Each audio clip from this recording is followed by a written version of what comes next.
देखें, ये जंग तो पहले से मौजूद थी, लेकिन मगरब ने कभी चीन को इतना संजीदा नहीं लिया था। वो समझते थे कि इनके हथियार बहुत इंफीरियर हैं, उनकी टेक्नोलॉजी यानी मगरब की टेक्नोलॉजी पहले से साबित शुदा है, उसको दुनिया भर ने आजमाया हुआ है। उनके गार्ड कस्टमर्स हर जगह मौजूद हैं, उनके बनाए हुए हथियारे और दीगर अस्ताजात वो दुनिया के बेशतर ममालिक में इस्तेमाल होता है, जबकि चीन के हथियारों का इस्तेमाल पाकिस्तान जैसे ममालिक ही कर रहे हैं।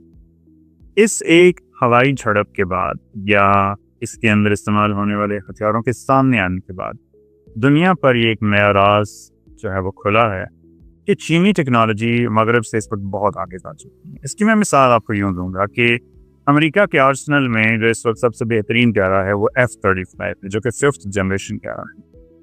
इससे आगे शायद वो कोई काम कर रहे हैं, अभी तक चीज़ें डिक्लासिफाई नहीं हुई, लेकिन चाइना मौसर तरीके से J-35 पर काम कर रहा है और J-35 के बाद J-36 लाने की तैयारी कर रहा है।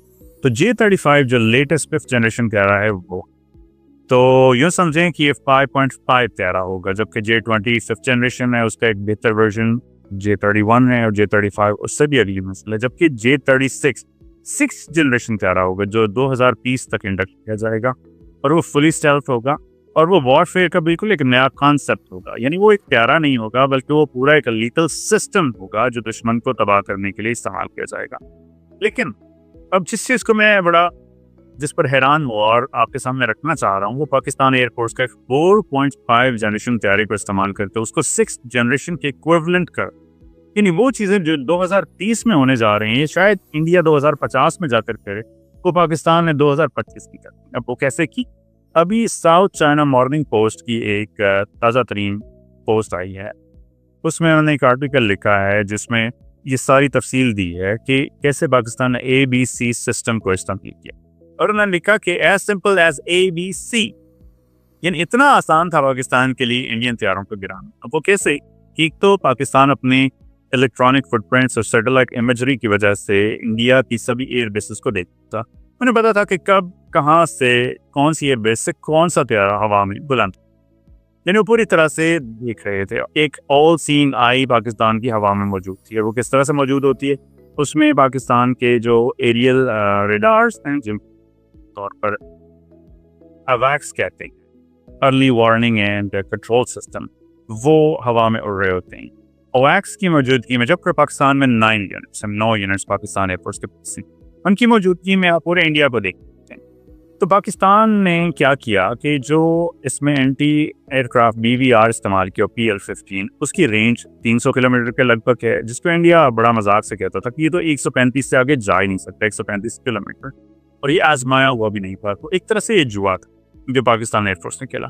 इसको अब यूं हुआ कि सिर्फ त्यारे ने इसको फायर नहीं किया, त्यारे ने अपने टारगेट्स को लॉक नहीं किया, त्यारा महज एक ऐसे व्हीकल है जिसने इसको उठाया हुआ था, जिसको इस्तेमाल करने का पूरा एक नेटवर्क कायम किया गया। दुश्मन के त्यारे को देखकर अवैक्स के जरिए जमीन पर मौजूद ग्राउंड सिस्टम ने लॉक किया, जिसको पॉइंट A कहा जाता है। जो त्यारा है वो पॉइंट B है। पॉइंट B यानी उड़ने वाले त्यारे जिसके पास वो हथियार या मिसाइल था, उस तक ये सिग्नल पहुंचा कि अब ये दुश्मन का त्यारा लॉक हो चुका है, आप इसको टारगेट कर दें। जो सिग्नल है उसके मौसूल होते ही पायलट ने बटन दबाया और वो मिसाइल वहां से निकल गया।